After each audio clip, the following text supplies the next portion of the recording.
Hey, hey everyone. I'm so happy to be here. It's Naomi Wolf of DailyClout, and I'm thrilled to welcome Curtis Ellis, an old friend, founder of the American Jobs Alliance, and also having served in the campaign of Donald J. Trump, the transition of Donald J. Trump, and in the administration, always with a focus on jobs and community. Welcome, Curtis Ellis. Nice to be here. It's nice to see you again, Naomi. It's so great to see you, and I should tell our wonderful audience that you're not only an old friend, you were one of the real inspirations for DailyClout way back at the beginning, because I interviewed you long ago for Give Me Liberty, and you had insights about how to mobilize grassroots communities, nonpartisan insights that we've drawn on ever since. So thank you for being a mentor and an inspiration, and thank you for making time for us in your busy schedule. Yes. Great. Thank you for. It's great to talk with you. I'm glad you're interested in what I've got to talk about. Well, let's dive right into it.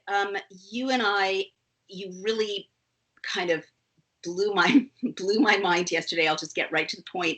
I've always felt like your insights are ahead of the curve, and history always catches up with you. But the issues you've been focusing on with China in the last couple of years have really been prescient. And the conversation we had yesterday about China, I want to bring it to this audience. First of all, one of the things you've said to me is that the Chinese Communist Party and neoliberalism pose the greatest threat to our generation. Can you speak to that? Explain to people what you meant by that?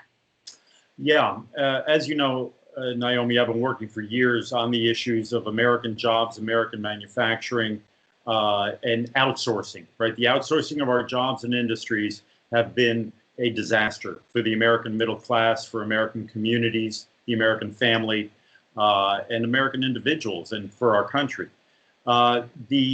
When I started on this path 20 years ago, when the World Trade Organization was being created, you had the battle in Seattle, famous riots, which brought left and right together. You had environmentalists, you had animal rights activists, you had Ralph Nader and Pat Buchanan leading the march and leading the protests that brought together environmentalists, labor unions, and people who were concerned about the loss of American sovereignty. Those who in a previous generation would have been called John Birchers or something. And everybody was united against the idea of creating this supranational entity, the World Trade Organization, that we basically would be outsourcing our nation's economic policy and entrusting it to these bureaucrats in a faraway land. And what did they do? They immediately put in rules or lack of enforced rules, which led to the wholesale abandonment of America by corporations and wholesale investment of capital and equipment in communist China, in the People's Republic of China. Basically, it was a scheme whereby supranational, multinational companies could scour the earth looking for the cheapest labor, cheapest resources, and they would be unfettered by national boundaries and unfettered by national parliaments, right? National elected representatives, national governments would not have the power to stop them from doing whatever they want, wherever they want.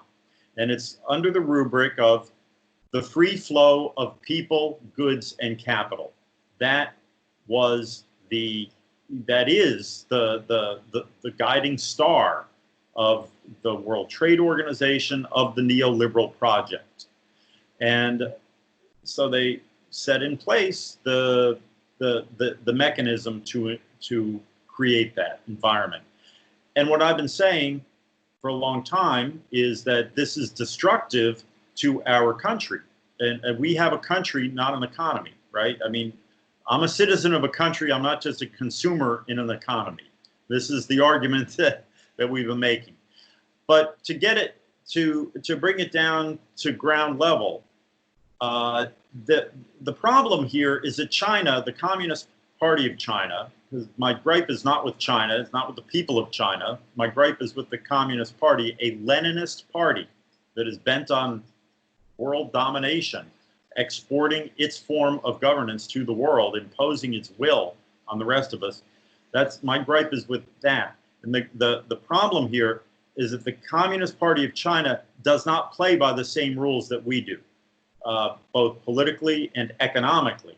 So they're subsidizing strategic industries in order to undersell and undercut their competitors. This is what John D. Rockefeller did at the turn of the 20th century. In order to drive his competitors in the oil business or the kerosene business out, to drive them into bankruptcy, he would move into a territory and start selling his product at below the cost of production, knowing that his competitors, he would absorb the losses long enough to do that, to drive them out of business. Then he would capture their market share, scoop up their companies, right, and add it to the Standard Oil Trust. Now, this is what China is doing on a global scale. And then raise the prices, presumably. Right. Yeah. Once he controlled the market, he could raise the prices as he wished. And you would see them, the railroad trust did the same thing. And they could then control everything that got shipped over the rails. There were no competitors, and they could determine, and by controlling the transportation, they could then bankrupt producers, right, by charging them more or less. Their favored customers would get a better shipping rate than the small guy. Well, China's doing this on a global scale. They have identified the key industries they need to control the key industries of the future, whether it's biotechnology, artificial intelligence, robotics, agriculture, medical devices, medical supplies, pharmaceuticals. And this is the Made in China 2025. It's out there. It's been written about. It's no secret. And they subsidize these industries so that they can drive any competitors out. They can seize the high ground. Now, the Chinese have written about it in the government. The Chinese government has written about this. It's called, this is not simply for economic dominance, but they understand that economic dominance is the key to political, geopolitical, strategic, and military dominance. You don't have an economy, you can't afford an army, right? And back in the 1800s, during the Opium Wars with Great Britain, between Britain and China, were fought on the grounds of economy, right? And the emperor's envoy to Queen Victoria said, if you don't stop sending opium into our country, we won't be able to raise an army. We won't be able to raise the people or the money to contest this. But I digress. So what they're waging, China is waging economic warfare against the United States. Just the United States or the West? Now the West and the world, because I just got off a call with some people in Africa, and they're going through the same thing we are, not just with the pandemic, but local economies, local producers, local industries are being swamped, flooded with cheap imports from China. I had heard this, that there's a huge investment in Africa by China, and that I'd heard that it's related to creating a kind of breadbasket or food supply that China will be able to dominate. Is that your understanding as well? Exactly, yes. They're looking to lock up strategic resources, and the most strategic of all the resources is food. China cannot feed itself. It's been unable to feed itself. That's why that's been a source of problem for centuries. And now, as more and more of the more land is being put into industrial processes and being polluted because they have absolutely no control, their ability to feed themselves is shrinking. So I understand. So basically, to recap, what you're saying is, since NAFTA and since the rise of the World Trade Organization, decision-making economically has been taken above the heads of us and our elected representatives hollowed out democracies, hollowed out nation states, basically, Right. made all the decision-making. TPP is such a good example of this happening, although I don't know under what rubric that is, but it's an example of multinational decision-making where we don't even get to see the text of the agreement. It's totally Right. transparent. And then this having happened, the middle class having been hollowed out, now you're saying China has a strategic goal of, and you've said world domination, strong words, but I'm completely persuaded after our conversation of yesterday. And again, it's no surprise because China, or the Chinese Communist Party, it's not like they don't have a history of enslaving people and wiping people out and forcing Right. abortions and, you know, surveillance and torturing journalists and scientists and reporters. So you're saying they're waging that on the rest of the world. So I have a limited time with you, and this is so fascinating. So I'm going to go fast forward a little bit. Right. We've all been besieged by the coronavirus. The narrative is that it has originated in a wet market in Wuhan. My life as a political operative, the minute I heard that story, it was like, that's too good a story to be real. There must be more. If it's too good to be real, it's probably not real. Right. And you have some powerful things to say about unrestrained warfare. Yeah. And you've been commenting on, and I've been documenting as well, the lack of transparency from the Wuhan Lab.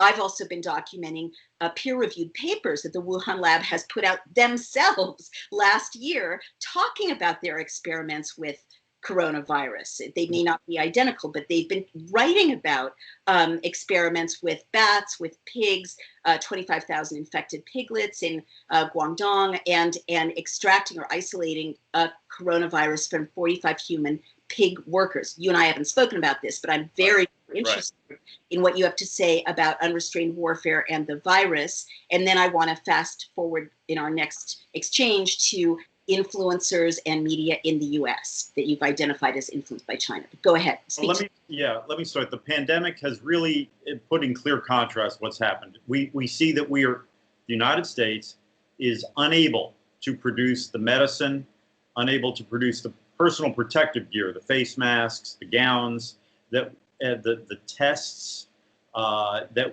ventilators that we need to take care of our own people. This is a microcosm of what's happened in industry after industry. After the San Francisco earthquake, to rebuild the Bay Bridge, we brought in steel from China. They undersold. They were selling steel formed into girders for less than what it would take to make steel in the United States. American companies moved all of their production of face masks and things like that to China. We have the precursor chemicals that go into making our pharmaceuticals, all made in China, and particularly in Wuhan, interestingly enough. So this is a microcosm, and it's exposed the frailty and the bankruptcy of the globalization plan.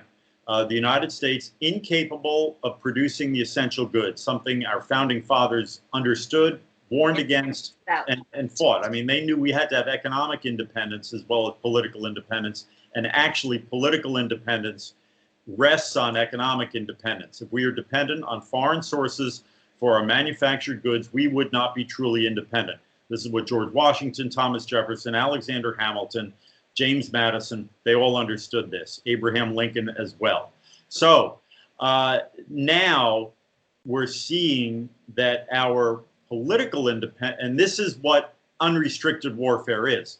Classical Chinese military strategy says the best general defeats the enemy without taking the battlefield, by weakening the enemy's ability to fight. And you do that by sapping their economic strength so they can't raise an army, so they don't have the money or the will to raise an army, and sowing dissension within the enemy's camp, which gets to the influencers within the United States. So now that we see the position we're in with China, that we are now basically we're begging China for the supplies, for the clothing, the masks, the gowns, the clothing we need to clothe ourselves and protect ourselves. And people are saying, and the medicine, we have some people saying, well, it's time to move the supply chains out of China. We have to start making those goods right here in America again. And then you have others saying, oh, but we don't want to make them mad because then they won't sell us the medicine. They won't send us the medicine we need. So Which this we're is seeing with Australia, just to jump in. When Australia right. said there's got to be an investigation of the Wuhan lab, you mentioned that a diplomat from China said, well, we don't need to buy Australian meat. We don't need to buy Australian natural resources. Do you want to speak to that kind of punishment or that threat? That's right. China is Australia's major customer of Australia's exports, its mineral exports and agricultural exports. So, I mean, which just to digress for a moment, I mean, China's big plan is to be the manufacturer of the world. To the value-added manufacturing will be done in China. The rest of the world will be the resource colonies. You know, they'll buy the iron ore, they'll buy the pigs, they'll buy the natural gas, whatever from, but they'll combine it and make it into the value-added stuff in China. The same way the old empires, the British Empire, the French, Spanish empires, their goal, their model was the manufacturing was done in the metropolitan center, and the colonies were markets for their manufactured goods. Exactly right. It's a classic colonial model. So let's go back to the influencers in America. You said some people are saying, wait, let's not make China mad. Or I've also seen an extraordinary repetition of China is the model for how to manage a virus, like a totalitarian state that can round people up and strip them of all human rights is the model that we should all follow. So influencers influenced by China in our country. Well, so we have you have the situation where Wall Street was basically counseling and pushing American companies to move to China in the first place. And China is very adept at sowing dissension within the enemy camp, buying off key advisors, influencers in the United States. Henry Kissinger made a fortune consulting with corporations, telling them how to do business in China. Madeleine Albright, Albright and Associates, again, made another fortune consulting with companies on how to do business in China. Dianne Feinstein's husband made a fortune investing in China. You just go right down the list of high-ranking people in our government, in Wall Street, in industry, have made a fortune in China. And now you look at our right, or what, like, what's wrong with consulting? How does that corrupt American political discourse and media? Well, the money. They're making money by saying be close and collaborate with China. We must collaborate with China. They're a very important player. Don't worry about the human rights abuses. Don't worry about the slave labor camps. Don't worry about the concentration camps. Don't worry about the bulldozing of churches, the imprisonment of people of faith. Don't worry about the surveillance. This is nothing to worry about because money, because economy, because efficiency, because I've got this little model here, this spreadsheet, which tells me it's more efficient to actually do it this way rather than that way. And who cares about values, freedom?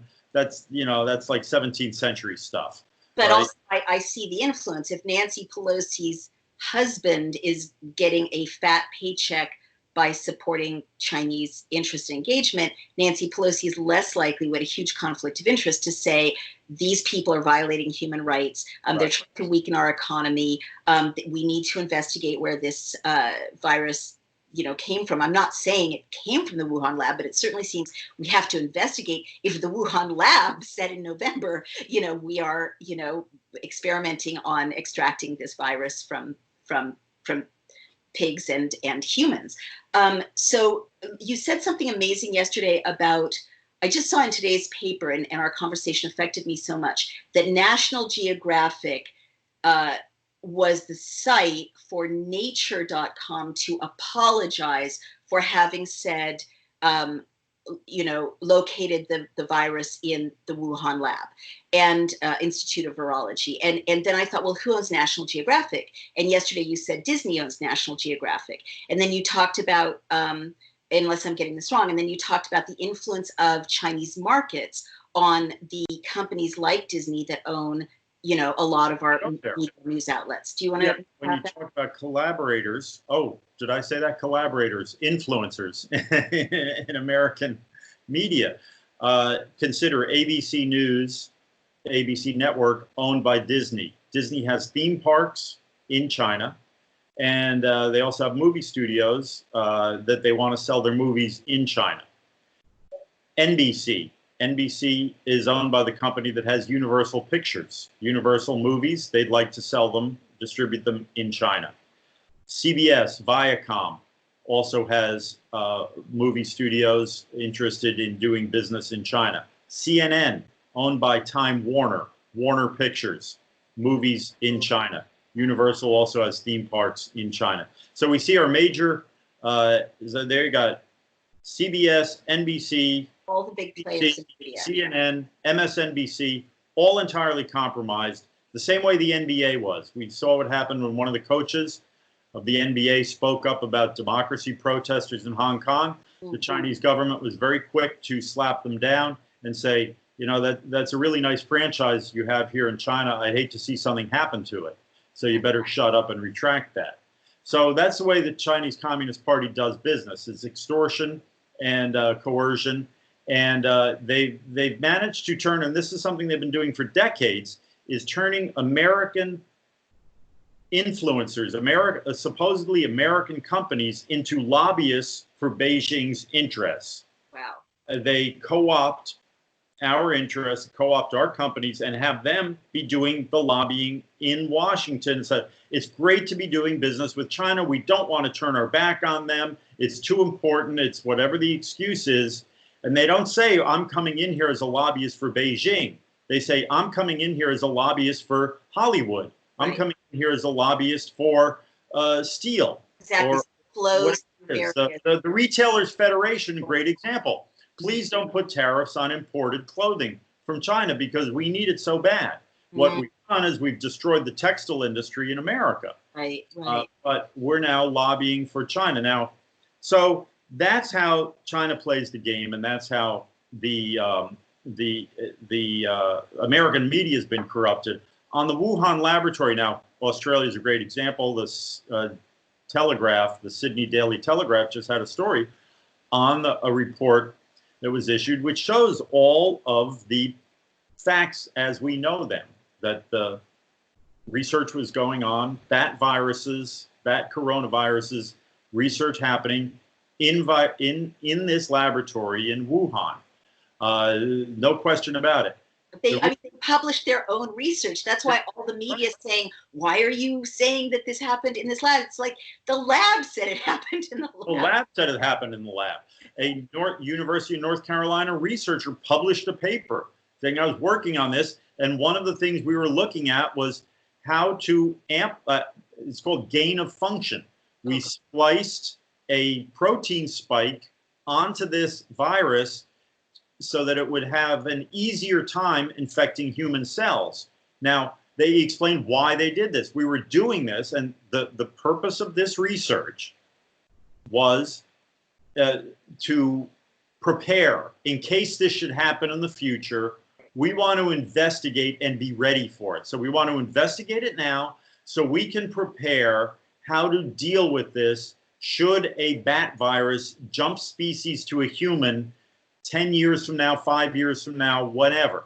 Right. So we want to prepare now. So that's why we're researching this now. That's what he wrote in the paper. Right. You can read it at the Sydney Daily Telegraph. It's all there. They have the extracts from the publicly available research.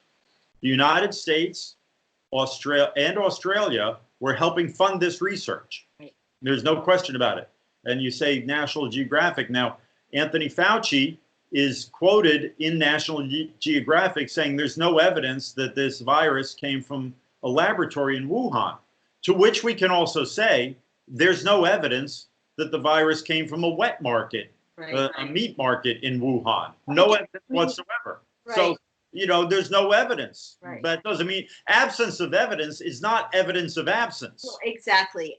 And I guess to me, as a journalist, what's missing is an investigation, right? Like the lab has publicly reported, and this is like going back for some years now, I've looked at this, that, you know, studies of bat coronaviruses have been being peer reviewed and published because of this risk of them hopping over to human species.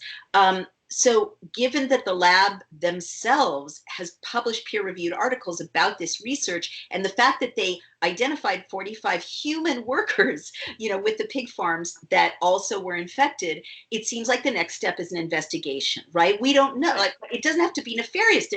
There are accidents. Maybe it didn't happen. Maybe it, was completely contained. But the natural thing to do is look at it. So it really is scary to me that when someone says, let's have an investigation, the response is economic blackmail from China, which is powerful.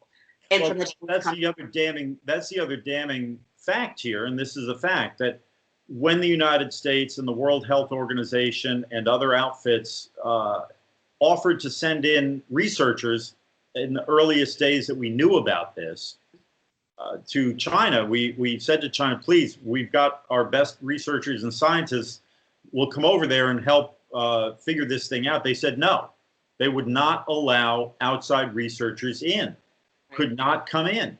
And it's crucial in the earliest days of an outbreak to contain it, to identify it. And to this day, they have not shared live virus samples, the biological samples, with any outside researchers, which are crucial to not just developing treatments and vaccines, but to understanding how it spreads. How contagious is it? How deadly is it? They would not share this. First of all, as you know, it's well documented, they arrested the doctors who first found the cases. They arrested them, told them to shut up, you're spreading rumors, took them downtown. I don't know if they beat them with rubber hoses or what, made them sign a confession that they would not spread rumors about a new form of pneumonia, a SARS-like outbreak. And they never notified the World Health Organization. Under Article 6 of the International Health Regulations that all signatories, all member states of the WHO sign, within 24 hours, you're supposed to notify the World Health Organization of any event that could have an impact on global public health.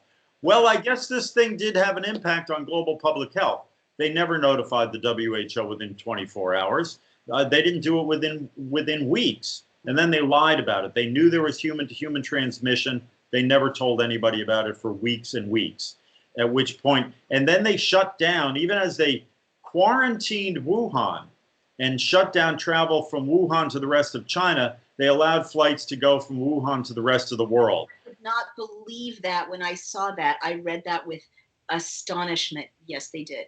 Can I jump in with some? Yeah, please. Yeah. I just want to say, like, it doesn't have to be a conspiracy theory. No. They're trying to kill the world, but in a totalitarian state, an accident can happen. And then if you're a responsible member of the global community, you step up with the protocols you've described. You say, we blew it, come on in and investigate and, study it. Because as you say, we're in a situation now where this thing is, changing, mutating, new symptoms are arising all the time. And there's an absence of scholarship. Because the researchers are not able to go in and investigate and talk to the researchers who've been working on this in the Wuhan Institute of Virology. So I just want to stress that. And the other thing I want to say is, you've been saying China, but you also wisely said it's not the Chinese people, it's not racist, it's the Chinese Communist Party. And again, I just want to say historically, this is how communists operate, right? This is not new. There has been erasure of history, erasure of public records, going back to the, 40s and 50s in various totalitarian communist regimes. So I only have maybe a minute or so of your time. You said something. I'll give you 10 more. I'll take it. This is one of the most important interviews I've ever had. I want to hear more about what you were going to say about virology, but I also want you to address something you said yesterday about how everyone's up in arms about Russia, but Russia is the distracting, shiny thing over there, not capable of doing much damage. And really, we have to look at China. So please finish or go on with what you were saying about lack of transparency with reporting virus. Yeah, the lack of transparency is really the damning thing about the Chinese Communist Party here. Is we don't know, and I'm not going to even speculate as to why. I mean, this could just be bureaucratic mentality. I'm the low-level official in Wuhan. I don't want to tell my boss that I just spilled the milk all over the floor and, really messed up that portrait of Chairman Mao. I'll catch hell for it. So I'll just not tell anybody. And then it got out of hand, and then it turned into this big mess. I've seen the bureaucratic mentality at work everywhere. Somebody actually somebody working at Capitol Records in the 1960s passed on signing these two guys named Lennon and McCartney. They didn't think they could sell a record. And, you probably doesn't tell anybody about that, right? You just have the corporate attitude, bureaucratic attitude is there's no risk there's a risk in reporting bad news, so I'll just cover it up. But so anyway, but this lack of transparency is the damning thing here. They did not live up to their responsibilities, what a responsible player would do, and we have this situation now on the world, affecting the world. So I'm not going to speculate on why it happened, but it did happen. And then we also do know that they affirmatively went around the world and started buying up all of the face masks, all the epidemic control equipment, and shipping it back to China. Now, did they do this because they knew it was highly contagious and they need it? Or did they do it to leave the world defenseless and make the world more dependent on China's goodwill and export industries going forward? That we don't know, but you have to wonder about that. And as you say, lack of evidence. Well, if you don't have an investigation, of course you don't have the evidence. So it's really circular logic or circular reasoning to say, well, we don't have evidence that it emerged from a laboratory. Well, we don't have an investigation. And without an investigation, we don't have evidence. And some of the people saying these things have an interest in that they were involved in either the funding of the research going on in China, because what happened is we shut down in America this type of research. We thought it was too dangerous, it posed too grave a risk. We're not going to allow this research to be done. So like good bureaucrats, a good bureaucratic player knows how to work their way around it. So what we're going to do, we can't do it in the United States, let's outsource it to China. And we'll write a grant to this lab in Wuhan and let them do the research that we're not allowed to do in the United States, because I think it's so important to do this research. So that's where we are with that. Now, what I'm saying, and what I've been saying for a long time, is we have to cut off funding to the Chinese Communist Party. You hear people say they'll pay damages, they owe the world trillions of dollars for the damage they've caused. Think of it. Any money they would pay us in damages is money we sent them in the first place. So we should move our supply chains and our factories out of China. I'd say get them back to the United States. We can have that discussion later. But we should not be funding this criminal enterprise, this criminal totalitarian enterprise that lies, that cheats, that steals. How do you do business with an organization, with a gangster clique that steals and lies and covers up? You don't. It's bad for business. It's bad for our health. It's bad for our nation. Without going into a whole disquisition on globalism versus nationalism and all that, it's just bad. We see the effects. We see the true cost of the China price. Everybody said we'd benefit by having cheap stuff made in China. Well, now we see the true cost of it, right? So the American Jobs Alliance has started a campaign with a message: boycott China. And we encourage everyone to go to the website, getoutofchina.us. Getoutofchina.us. Now, this is beyond a simple look. It's poetic as well as literal, right? The spirit of the law as well as the letter of the law. In many cases, literally, you can't boycott China, right? My iPhone here, my iPhone made in China. I'm not going to throw it away, but I'm not going to upgrade it, actually. I'll wait to get an iPhone 11. This is an iPhone 6. Other instances, you can actually, buy a Samsung TV instead of one made in China. But more important than that is we're sending a message that we are tired of sending China our money. Our politicians have to figure that out. American companies have to figure that out. Well, so go ahead. I don't mean to cut you off, but this is a really, really important call to action. You and I spoke about, though, how if you're anti-China now, you risk being associated reflexively with Donald Trump, and while you may support him, a lot of our viewers don't. And I'd like you to help me understand how you avoid that in this discussion. Okay, great. And the second thing that's very important, like, I love the call to withdraw support from the Chinese Communist Party. And Right. I think it's so important to bring our jobs home. You've persuaded me. I was persuaded long ago that NAFTA and outsourcing American jobs were catastrophic, you know, for workers, for the environment, and so on. But I wouldn't put that bumper sticker on my car yet, because I want to identify that you mean the Chinese Communist Party and not the Chinese people. And you said eloquently that the Chinese people are the #1 victims of the Chinese Communist Party. That's right. Is there a way to call to action to support you and account for those concerns? Well, certainly, the Chinese Communist Party is oppressing the Chinese people.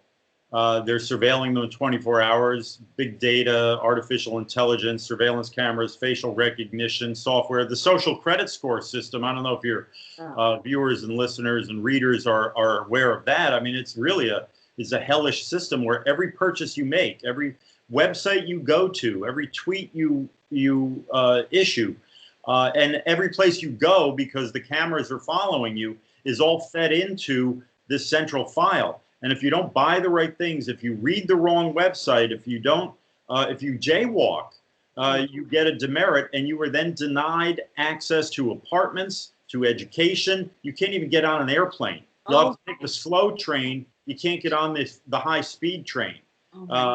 It's really nightmarish. And they're doing this right now. And the Chinese Communist Party is exporting this technology to other countries. They see this governance system as superior. They believe this is a superior model for harmonious human relations, and they seek to impose it, export it to the rest of the world. That the leadership, the Central Committee, the Politburo of the Chinese Communist Party will make the decisions, and we should all, as good members of society, go along with the decisions they make. And the degree to which you go along with those decisions and comport yourself in the way that they say you should comport yourself, you will then advance in society. This is, by the way, kind of endemic and historic in the Chinese system. You go back several centuries, and they had a very advanced bureaucracy. The Chinese governance system was the emperor had a bureaucracy, and the only way to advance in society was through the civil service. So you took the civil service exam, and then you could rise in the bureaucracy, in the administrative state.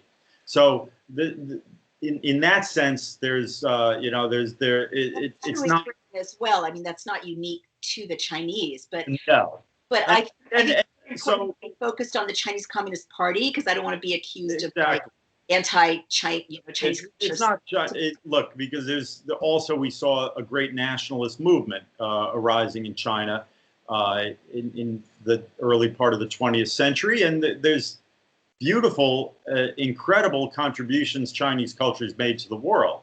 So the problem is this actually European import to China called Marxism and Leninism. Right. That's the problem. It's neoliberal tools that allow you to control on a mass scale. Neoliberal project. Now, two things is you see that, I mean, look at George Orwell. George Orwell was a socialist. He fought in the Spanish Civil War. And he wrote 1984 because he saw the corruption of the ideals that he fought for under a totalitarian system. And that's what the Communist Party of China is involved in. It's this absolute control, thought control, mind control, social control that was distasteful even to a socialist like George Orwell, right? Now, the other thing, the very important point you raised here, look, just because Donald Trump is criticizing China and you hate Donald Trump doesn't make China right. Exactly. There are other, it's not a binary choice. I mean, everywhere else we're told that it's non-binary, you know, it's like non-binary genders, non-binary this, non-binary that. Well, here's a great example of it not being binary. You can think President Trump, Donald Trump is, you know, orange man bad orange man. Hate him, he's gauche, he's rude, he's a, you know, he's a DB, whatever. You can do that. I don't care. That's fine. Go for it. Go for it. but that doesn't make the Chinese Communist Party good. So how can people, I mean, let's be honest, if we do pull our investment from China, pressure our representatives, whatever power they have left, to divest from China, and I think a divestment campaign is a very good idea, it will lead to things like some stuff costing more in the United States. It will lead to better union jobs, right? Like, how will our lives change in the US if we bring back manufacturing, if we, become more sustainable, but also if we stop being addicted to cheap, basically slave-produced Chinese goods? Right. It'll raise wages in the United States. I mean, we'll go back to the status quo ante before 1990.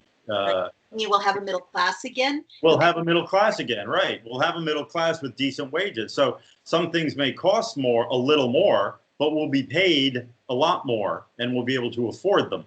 It's been pointed out like this. I've been arguing this case for so many years, bringing manufacturing in the United States, not offshoring our jobs. And the other side would always say, oh, well, that's so 1930s.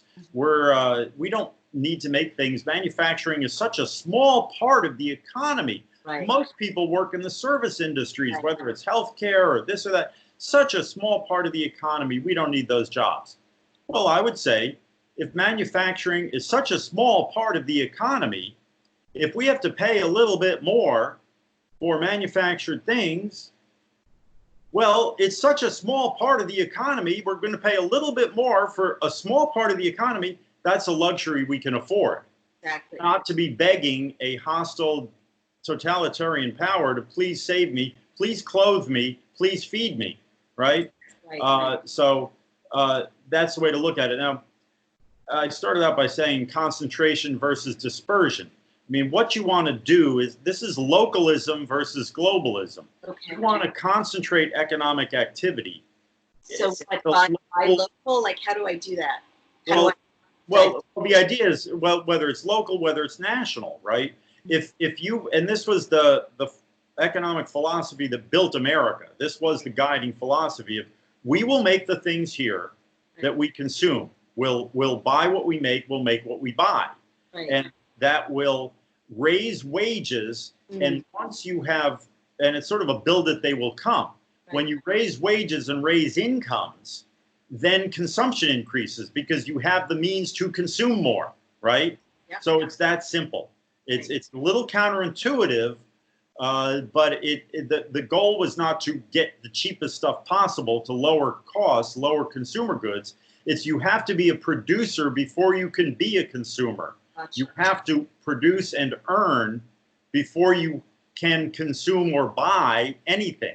So by argument, paradoxically, that people on the right and the left have made. Robert Reich makes that argument that until workers have money to spend, the economy is going to suffer. Exactly, and it's shown and it's known that producing, manufacturing, making hard goods pays better than some of the service jobs because you're creating wealth. You're taking dirt and turning it into an automobile, basically, or you're taking a plant and turning it into a piece of clothing, right?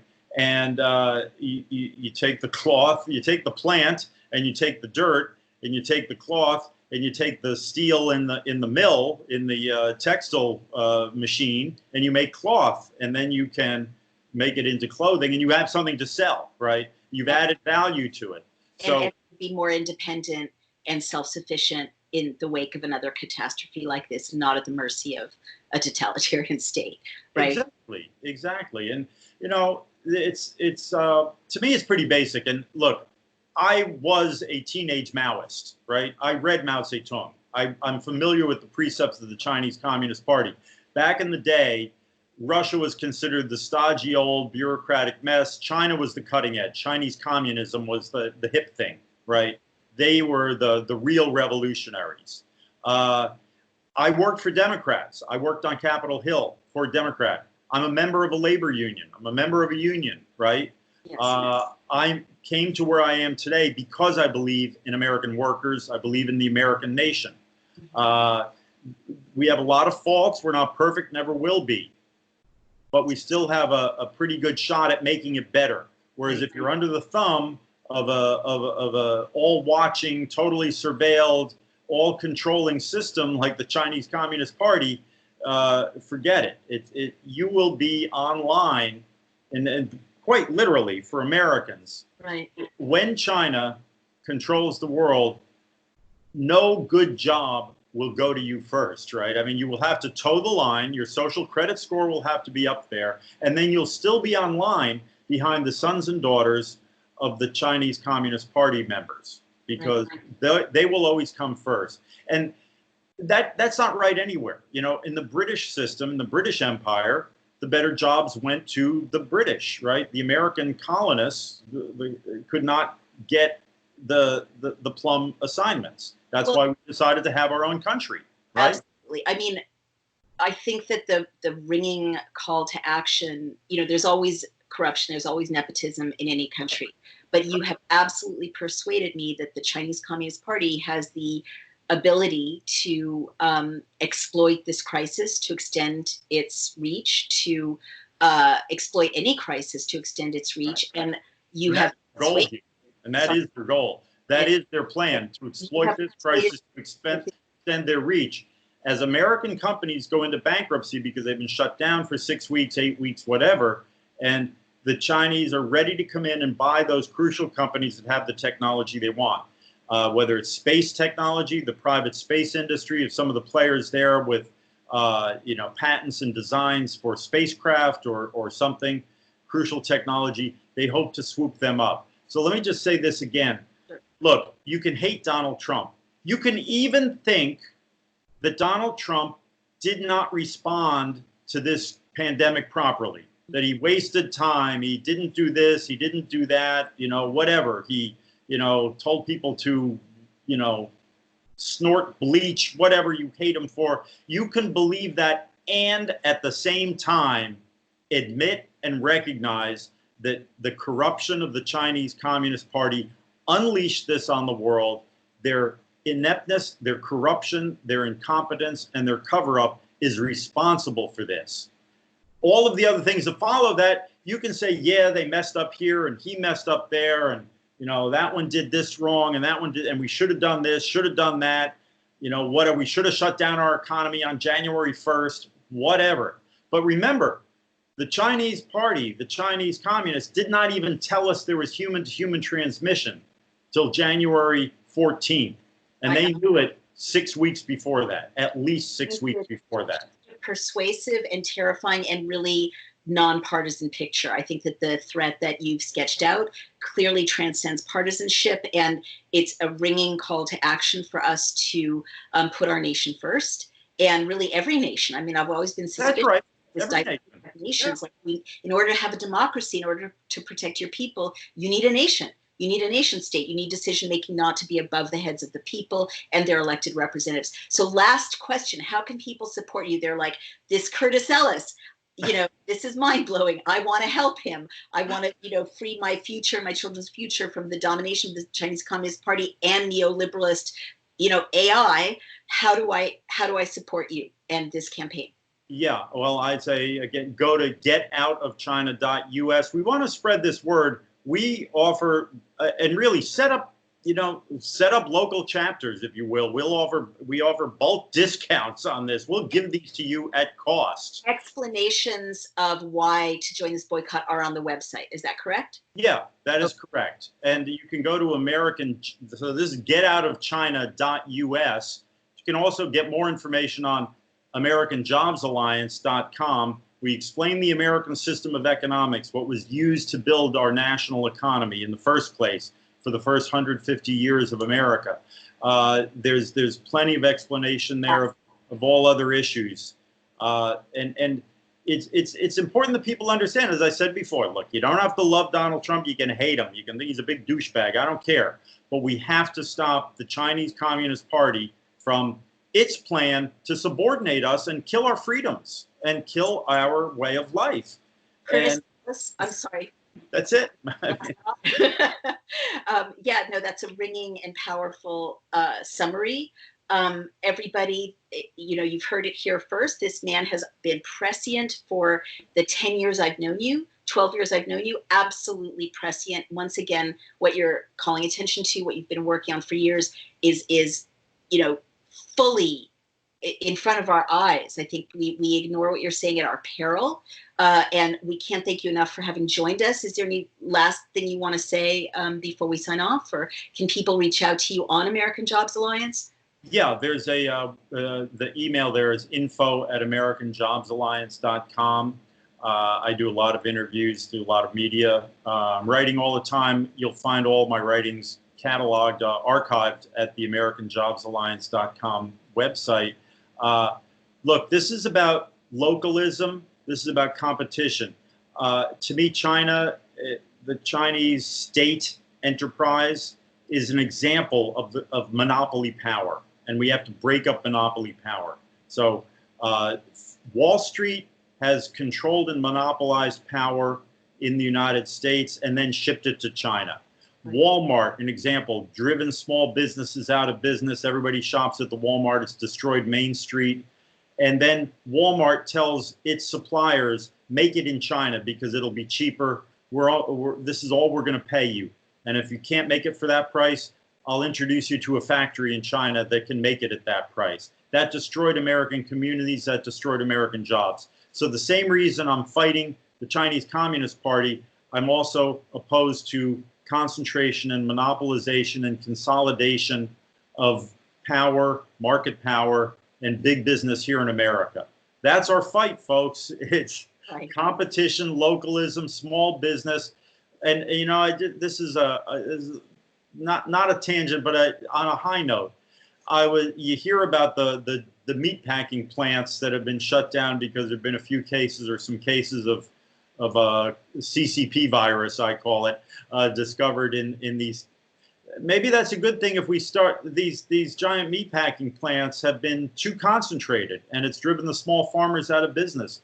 Let's get back to I'd rather see 1,000 small farms than one giant concentrated animal confinement unit with a feedlot where these animals are caged and they can't move. I mean, that's not right. So it's all the same fight. The same fight. Drinking words. This is honestly one of the most important interviews I've ever done. You're one of the most important thinkers I've ever spoken to. And again, it's an honor to have you on. Curtis Ellis, we're going to keep reaching out to you, publishing your work, shining a light on everything you're doing. You're a true patriot and a visionary, and I can't thank you enough. Everyone, this is Curtis Ellis of American Jobs Alliance, Naomi Wolf of DailyClout, and everything is on that website, getoutofchina.us. And reach out to this man to save us from suppression of our freedom. Thank you so much, Curtis. Take care. Be safe. Thank you. Take care. Bye-bye.